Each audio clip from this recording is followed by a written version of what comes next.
let's cue the unboxing.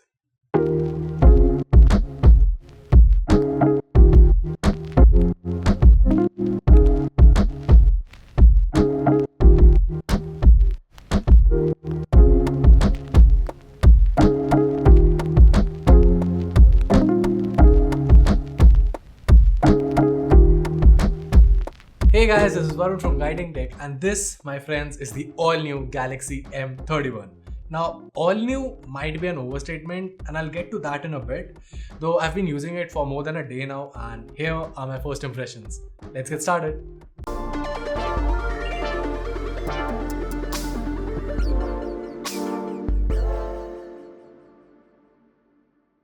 Okay, so right out of the box, this phone feels a lot like the previous Galaxy M30s, and that's one statement that you'll get to hear a lot throughout this video.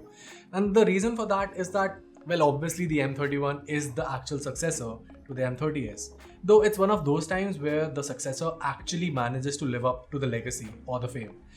Let's find out why. So on your screen, you can see the kind of horsepower that the Galaxy M31 packs in. Now what's interesting, however, is to see how much things have changed from the M30s. You still get pretty much the same package, though the added improvements are what makes the M31 a device ready for 2020.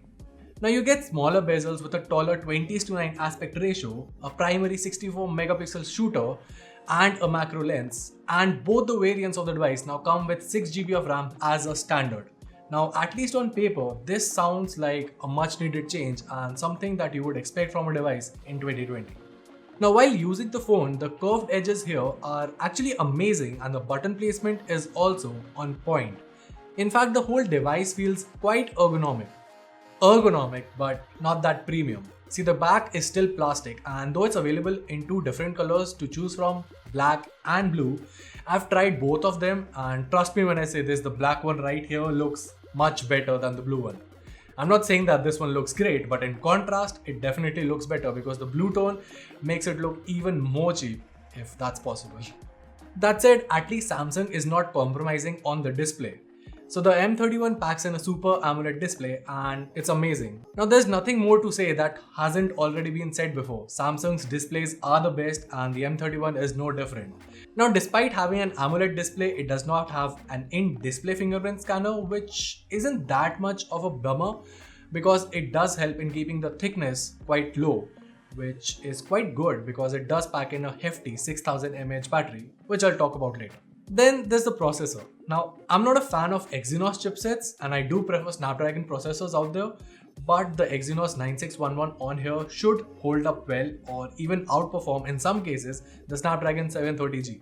Now I know that statement might sound questionable, so I'll reserve my final word for the full review, for which I suggest you get subscribed and notified. So the phone comes with One UI 2.0 based on Android 10 right out of the box. The phone feels great, though the animations feel kinda sluggish. Thankfully, Samsung does give you an option to turn them off easily. And speaking of which, we will also have another videos talking about a lot of cool tips and tricks for the M31. So make sure you are tuned in for that as well. Now the cameras here are definitely supposed to be a highlight of this phone, and I'm sure a lot of you guys will be interested to see how they perform. Now I haven't taken a lot of photos yet, but here are a couple of shots that I've taken so far, so you can get a fair idea of what to expect from the phone. Now at a first glance, the photos look great, but it will be interesting to see how the phone's camera holds up in front of its competition.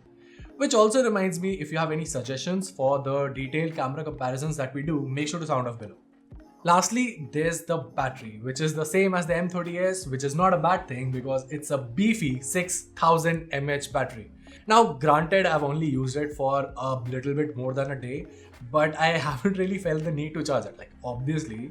But yeah, the battery life has been holding well, and if it has to do the same way with the M30s, I think you can expect somewhere around 2 or maybe more than 2 days, which is great. The only thing that's kind of a bummer here is that just like the M30s, you still get a 15-watt fast charger.